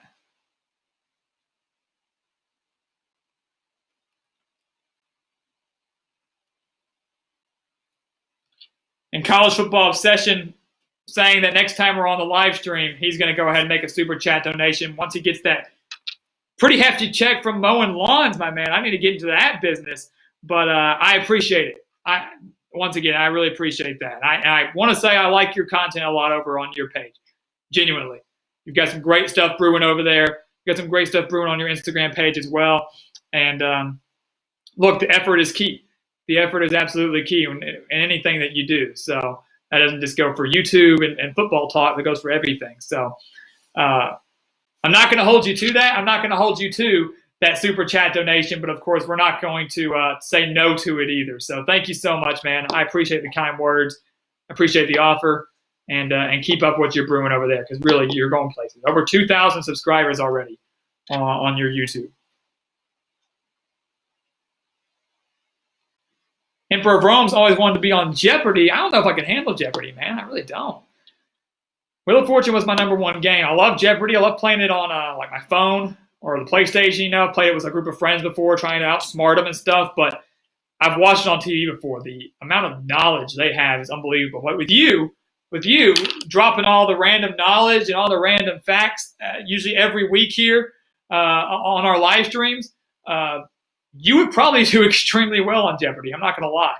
You would probably do extremely well on the show. So I'd love to see it. Emperor of Rome, you've got to make a deal with me. If you get on, you've got to tell us. You've got to come on here. You've got to say, I know usually they make you sign a waiver like they did me. You can't tell people how you did until the episode airs. But you got to at least tell us when to watch. And Joe, why not take my senior year off at Arkansas State? Already have a job at ESPN. Got to get that degree, Joe. Got to get that degree. Got to graduate with that sheet of paper and say I did it. I completed the 4 years, and that the student loans and the all the money spent was well worth it. And I think getting jobs, of course, having a college degree helps in this field at least helps out a little bit. So. Trust me, if I could, I would.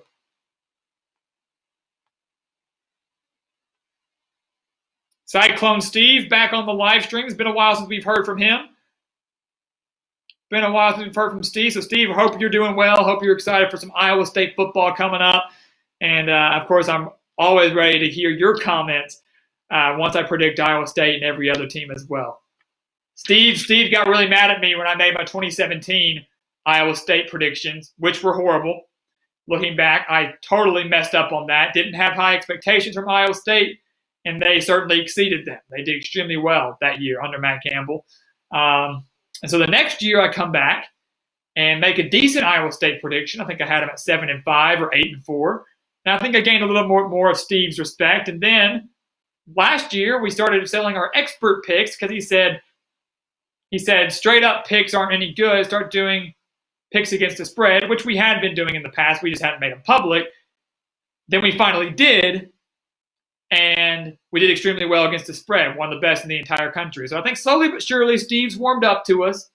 And Steve, I can tell you one thing, that the expert picks and the spread picks are going to be just as good, if not better, than last year. And I can promise you that my Iowa State prediction will probably make you happy as well. Steve, good to have you.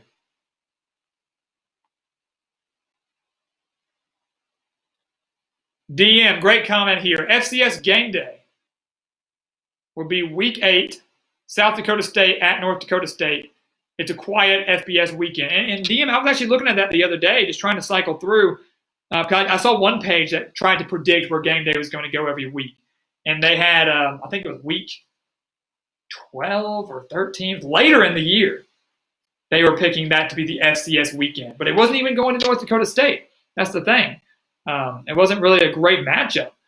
So I need to take a look at the schedule. But if it's a relatively quiet FBS weekend, no marquee matchups, and you've got that big of a rivalry game between South Dakota State and North Dakota State, which is the game they went to last year, except it was just at South Dakota State, then why not? It's a great game last year.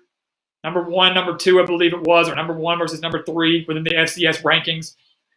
Go to the Fargo Dome at NDSU. You know how loud that place gets? That's another place I want to go check out. I got a list of stadiums I want to go visit and actually catch a game there. Happy Valley's up there towards the top. The Big House at Michigan's up there. Of course, the Fargo Dome is certainly another place I want to catch as well. So DM, I would personally love that more than anything. You see them make another FCS trip, which they usually do once a year, but make it once again another rivalry game between the Jackrabbits and the Bison. Be awesome.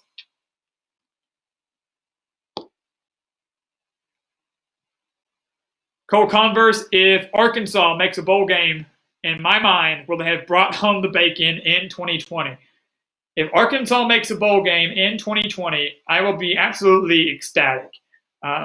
Yeah, I would say they brought home the bacon. Have you seen how bad we've played the past few years? We're 4-20 the past 2 seasons, back-to-back 2-10 seasons, 0 SEC wins. If we just get to 6-6, I'll be thrilled because then I know that I can actually have something to look forward to in the month of December, outside of Christmas, of course. But I would know that I've got an Arkansas football game to watch in late December or mid-December after the regular season is over. Haven't had that luxury since 2016 when the Razorbacks blew a 24-point lead to Virginia Tech. So, yeah, I'd love it. I'd absolutely love it. And I think that would be an unbelievable job from Sam Pittman. If he comes in there in year one and gets Arkansas to 6-6, that would have to include at least 2 conference victories. More than likely, because I don't know if they're going to be able to go on the road and beat Notre Dame. At least 2 conference victories. You would have 6 wins in 1 year, which is 2 more than Chad Morris had in 2 years combined. 6 wins in 12 games compared to 4 wins in 24 games. Yeah, I think Arkansas would have made the right choice, and I think the Razorback faithful would be thrilled.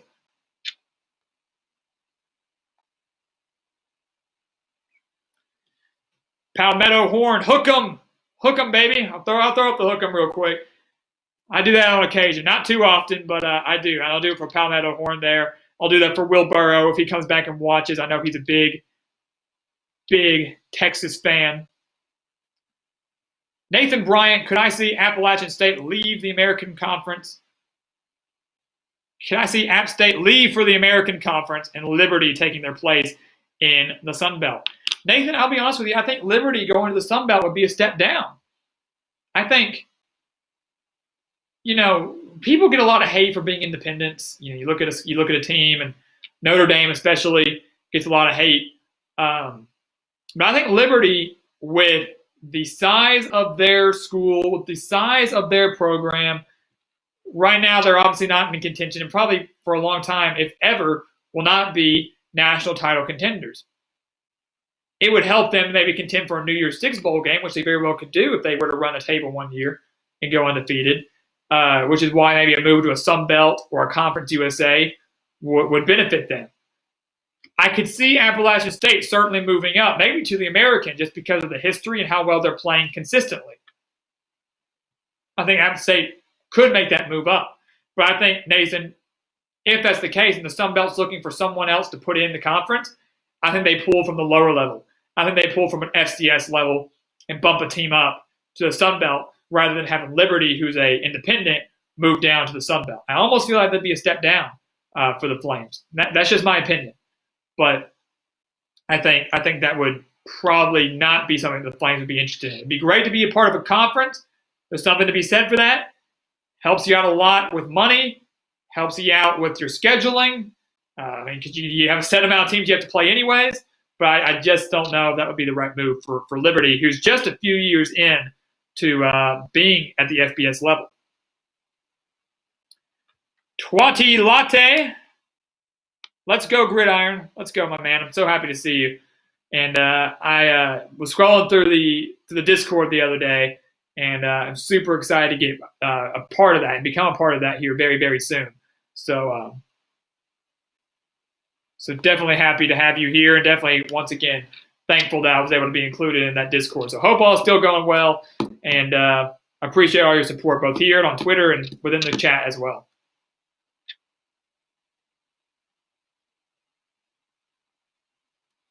Palmetto Horn, if I had to pick today, who wins the national championship? If I had to pick today, who wins the national championship? Probably Palmetto. I would probably say Clemson. I think I lean towards Clemson right now. But that's just me picking today. We haven't gotten into predictions. We haven't done playoff predictions. Still a ways out. But I think your top two picks right now are probably going to be Clemson. I think they're going to be Ohio State. Both boasting the top two quarterbacks in college football, in Trevor Lawrence and Justin Fields. Although the Clemson loss of Justin Ross, that hurts. That hurts. He was expected to be the leading wide receiver for the Tigers this year, and losing him for the year, that's a huge blow for Clemson. I would almost venture to say that if they were in a tougher conference, that could really hurt them more than them being just in the ACC right now. The schedule lines up for Clemson that more than likely they'll run the table and go 12-0, and then face somebody in the ACC championship game. Maybe Miami, maybe Pittsburgh, maybe North Carolina, maybe Virginia Tech. Coastal, once again, is relatively wide open. But, that Justin Ross wide receiver loss hurts Clemson bigger than I think some people are making out. But I think I still maybe make them to win the national championship. Ohio State's a close second for me. And honestly, I'd love nothing more than to see Clemson, Ohio State in the national championship to kind of get a rematch from that Fiesta Bowl semifinal that we saw last year, one that many consider to be very controversial and just kind of was slighted in Clemson's favor from the beginning. I don't know about that, but it's one of the best games I've watched in a long time, and I would love to see them meet up again, but this time for all the marbles. College Football Obsession is currently playing NCAA 14 Road to Glory and listening to the live stream. Can't ask for anything better to do on a Wednesday night. Genuinely, that sounds fantastic. And Mr. Obsession, if you don't mind me asking, who are you playing with on Road to Glory? What position, and what school did you commit to? Because I used to play that all the time. I used to play Road to Glory. I like Dynasty mode a little bit better. I still play it. Just hit my 300th win, actually.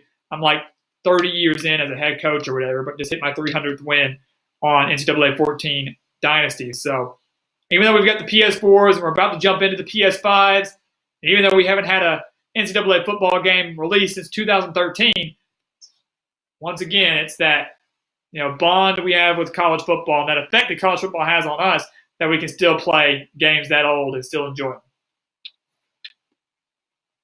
And Twatty Latte, superstar in the making.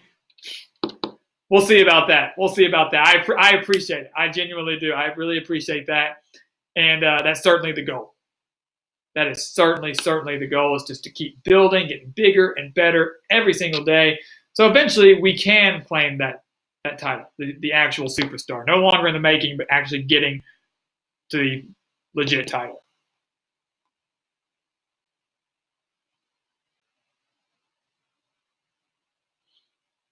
And let me see here.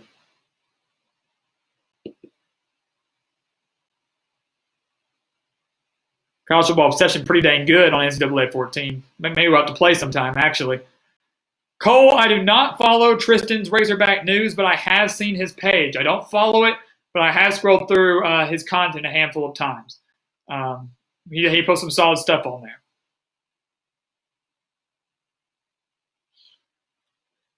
Twatty Latte, I leave the expertise to the Gridiron Expert, but Pittsburgh's team total over is my biggest bet. Interesting. I know we talked about that too in a couple past few live streams. We've talked about the kind of taking the win total over for Pittsburgh, and those are tough to bet. And I'll tell you what, Twatty, you know it, I know it. That half, you look at a team, you got Pittsburgh. I don't know what their over under is for wins this year, but you look at a team, 7.5. God, they're going to go 7-5 or they're going to go 8-4. Those toss-up games are the ones that can either make or break you when you're betting on win totals down the road. So we'll have a Pittsburgh prediction out relatively soon, and so maybe that'll help you out if you choose to bet on the over/under for some of these teams. And Twatty also saying that Saturday night home game in Death Valley is on his bucket list. I had the opportunity to go to Death Valley at LSU, assume that's what we're talking about. I think that's the real Death Valley. I hate to say it to any Clemson fans out there, but I had the opportunity to go down to Death Valley to catch an LSU game a few years ago, but unfortunately, it was an 11 o'clock kickoff. It's like the first time in years they had an 11 o'clock kickoff at LSU, and that was the game that I went to. Still an unbelievable atmosphere, had fantastic seats. It was something I could cross off my bucket list, but I would love to go back at night because, look, you go up to someone on the street and you say, 11 o'clock kickoffs are way different than 7 o'clock kickoffs. And that person on the street might say, yeah, of course, it's only because it's a change in time, change in temperature, change in weather. It's completely different. Completely different.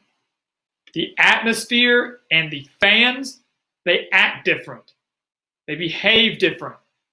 The energy within the stadium is different. That's not just in Death Valley. Death Valley's up there at the list, but that's everywhere. It's different at night than it is during the day. That's why Kinnick Stadium at night is so difficult to play in.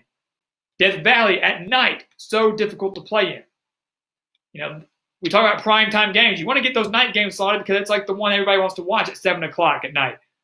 But when you can land that at your home stadium, it gives you a huge boost. Not just home field advantage, but the timing of the game gives you a huge boost too. That's why those 11 o'clock games usually are pretty garbage. And that's why when your team is garbage, that's why you're usually kicking off at 11 o'clock. Trust me, I know. I'm an Arkansas fan. DM right here. Which team has a better chance to go bowling this year? Arkansas or Rutgers?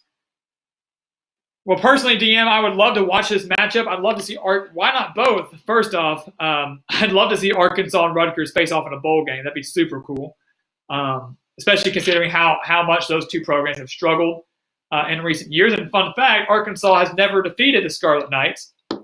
Lost to them in back-to-back years, 2012 and 2013. Rutgers came into Fayetteville and got the win. Arkansas went back to Rutgers in 2013, built up a 17-point lead, and lost. But which team has a better chance to go bowling this year? I honestly, DM, would have to say Arkansas. And I know that's not what you want to hear, but the only reason I say that, Arkansas brings in a transfer quarterback that has experience within the SEC. That's Felipe Franks. They have a very good wide receiver core, very underrated. Trey Knox, Treylon Burks, Michael Woods. They didn't get used enough last year because they had horrible quarterbacks last year. They have Rakeem Boyd, who's one of the best returning running backs in the country this year. And that's not just me saying that. I mean, if you look at the stats, you look at Pro Football Focus, and you look at some other analysts out there, he's up there in the top 10. Great coordinators. Barry Odom, defensive coordinator. Kendall Briles, offensive coordinator. So while I don't think maybe either will make a bowl game, I think if I had to choose one, it would be Arkansas. Because I think they finally break through and win their non-conference games with maybe the exception of Notre Dame. So that would probably result in at least 3 wins already, which is 1 game more than Chad Morris ever had. And then they'd have to win 3 conference games. They always play Texas A&M tough. Ole Miss comes to Fayetteville. Tennessee comes to Fayetteville. Missouri is going to be up in the air, and they're playing that game, I believe, at Arrowhead Stadium this year in Kansas City. So I look at those. There were a couple games that if Arkansas gets the ball rolling and they start gelling a little bit, more so than they ever did under Chad Morris, maybe they snag a few upsets here and there and slip into a bowl game.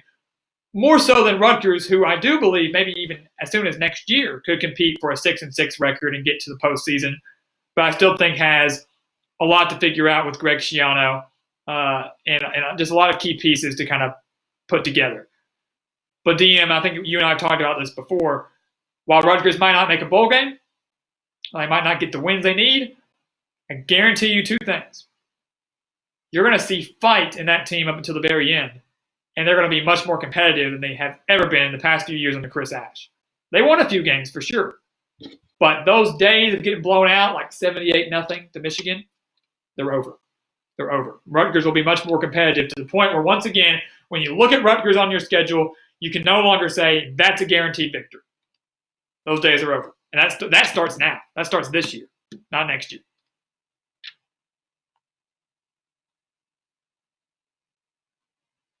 Hey, that dude, BP, man, I don't know. you say North Carolina sucks. I don't know about that. North Carolina, and I think you know it too, they've got some big expectations this year. I've got big expectations for Mac Brown and the Tar Heels this year. They're certainly going to have a better year this year than their basketball team had last year. I'm sorry. But they will. Sam Howell's back. The entire team basically returns. They were a few key plays away from going undefeated last year, and that's scary to think about. They were a few plays away from North Carolina in year one under Mac Brown, a team that had won 5 games combined the previous 2 years from going undefeated. That would have included a win over Clemson. North Carolina could very well win 9 games or more this year. So I wouldn't say they suck. They've got some, maybe historically, but this year they certainly will not. Luke Eisenberg is throwing the horns down, not horns up. Scott Van Kale landed a picture with John Lovett because he was wearing a game-worn jersey with his number. Hey, that's pretty sick. Not going to lie, that's pretty awesome. Hunter 5'6", 5'7", 5657. Nice to have you, man. Sorry we're not doing a call-in show today. I know you would have been on the line. I know you would have. And you would have had some great questions. I know. Always love talking to you, Hunter. But glad you're able to join the chat with us at least for a little bit.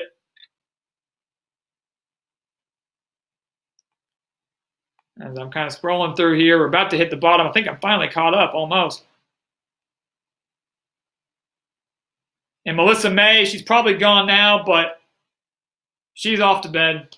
So, Melissa, if you come back and watch the rest of the stream tomorrow, or if you're still here, have a great night. Once again, thank you so much for that super chat donation. It means so much. And we look forward to seeing you next week. I'm glad you're able to join us today. I know we missed you last week. So, Melissa, thank you so much for joining us.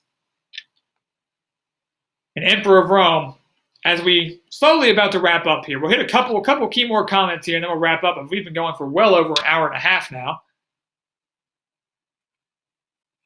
Random trivia from Emperor of Rome.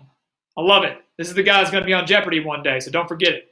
Hall of Fame pitcher Charles Radburn was the first person to give the middle finger in a photograph.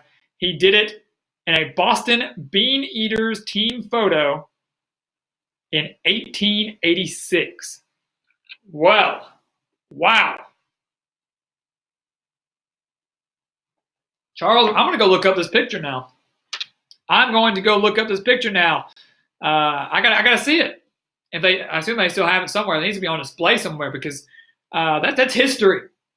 I'm not a huge fan of giving people the bird. I don't really like seeing people throw it up in videos or pictures. But look, it happens. It's a real thing. I've certainly seen my fair share of them, especially when I'm driving. But you gotta go check that out because it is history.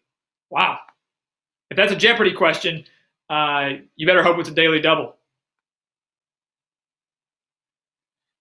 Raptor 2.0, high on a few teams. Oklahoma State, North Carolina, Louisville, Minnesota, Virginia Tech, and Arizona State. He's not high on Michigan, Washington, Notre Dame, Texas A&M, and Texas. Some big names there that he's not too high on. But I got to say, I think I agree on every single team that you are high on. I'm expecting big things from OK State, North Carolina, Louisville, Minnesota, Virginia Tech, and Arizona State.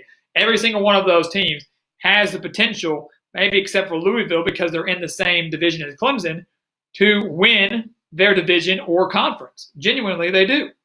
Oklahoma State can make the Big 12 championship. North Carolina can win the Coastal. Virginia Tech could win the Coastal. Minnesota could win the West. And Arizona State could also very well make the Pac-12 championship, led by Jaden Daniels, who was one of the most breakout players of all of college football last year at Arizona State as a true freshman quarterback. So that's pretty awesome.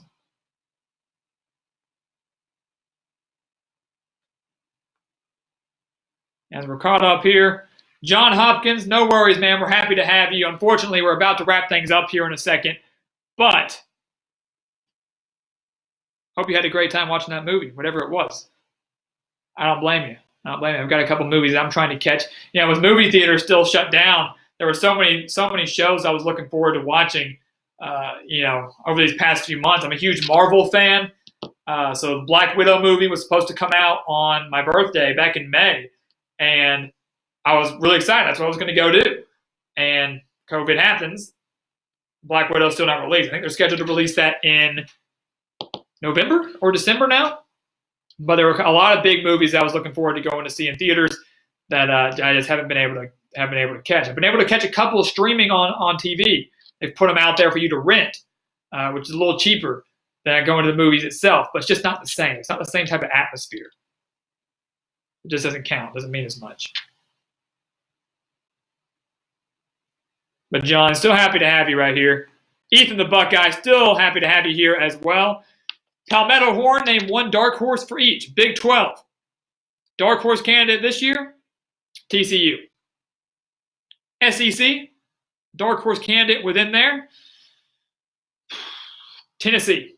Tennessee could surprise a few people, especially if they take down Oklahoma or Florida or both. They certainly have the talent, I think, to pull that off. So SEC could very well be Tennessee. Or watch out for Mississippi State. Mississippi State could be dangerous too. If Mississippi State put together a competent defense, the offense under Mike Leach, especially with KJ Costello, it's going to be very, very difficult to stop.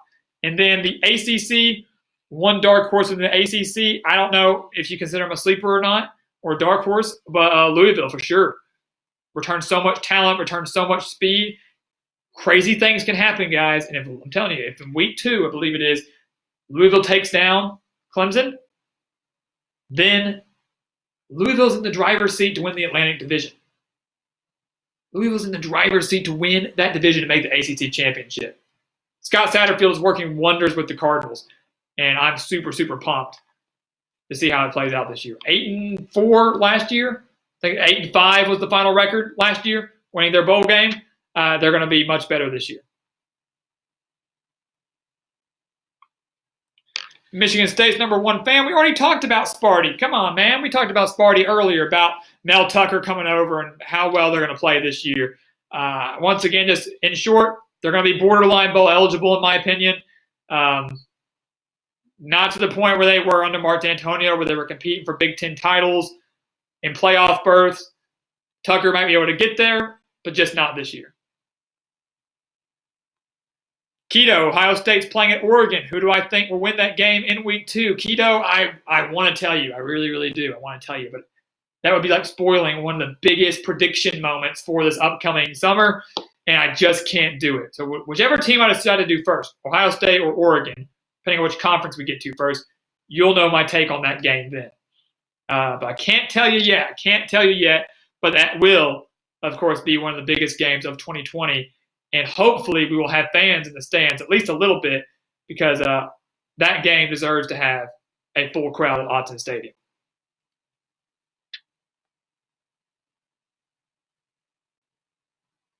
And right there, guys, I think we'll start to wrap things up. Cyclone Steve saying there will not be a football season next year, and I think I strongly, strongly beg to differ. There certainly will be a college football season next year. The NBA is going to be playing starting July 31st. Multiple colleges are allowing their athletes to return to campus for voluntary workouts. I wouldn't be doing that if I didn't feel comfortable about that. Other schools are starting to allow people, they're talking about schools that are going to start in August, run through Thanksgiving. They're going to go home for Thanksgiving and not come back until the following January. School might end earlier. They might not have a fall break. Schools are taking the appropriate measures, not just for sports, but for all of their students, at least colleges, to make sure that we don't have another huge outbreak of this coronavirus. And in turn, those decisions, and they're not just making for sports, but they're making for the entire universities, is going to help college football. So I do think I really, really do think we're going to have a college football season, as Scott was quick to point out as well. It will happen. It will happen. It might not be the way we want it to. There might not be fans in the stands. There might be a shorter season. Who knows? Those decisions will be made in time.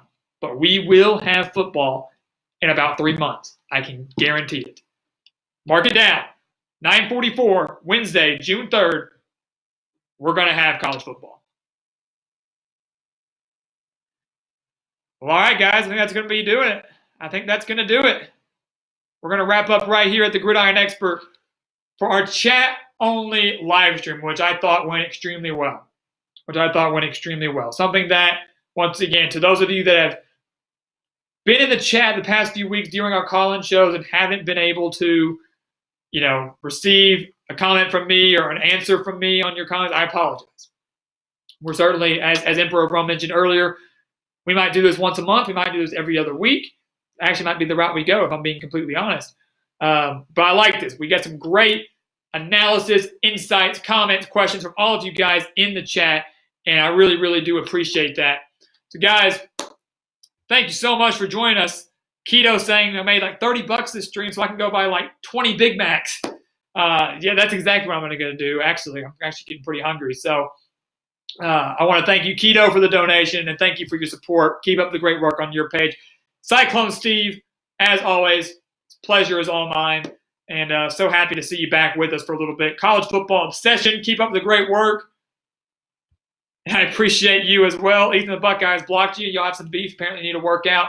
But DM, Emperor of Rome, Melissa May, Benjamin Orman, Scott Van Kale, Palmetto Horn, everybody else that joined us tonight, and everybody that liked, that commented, that donated to the Super Chat. Thank you so much. It does so much for our channel. Schedule previews resume tomorrow. Number 4 team in the country, LSU. You don't want to miss it. And next week, we have a huge, huge announcement that you do not want to miss. Thank you guys so much once again. Have a great rest of the night, and we'll see you next time.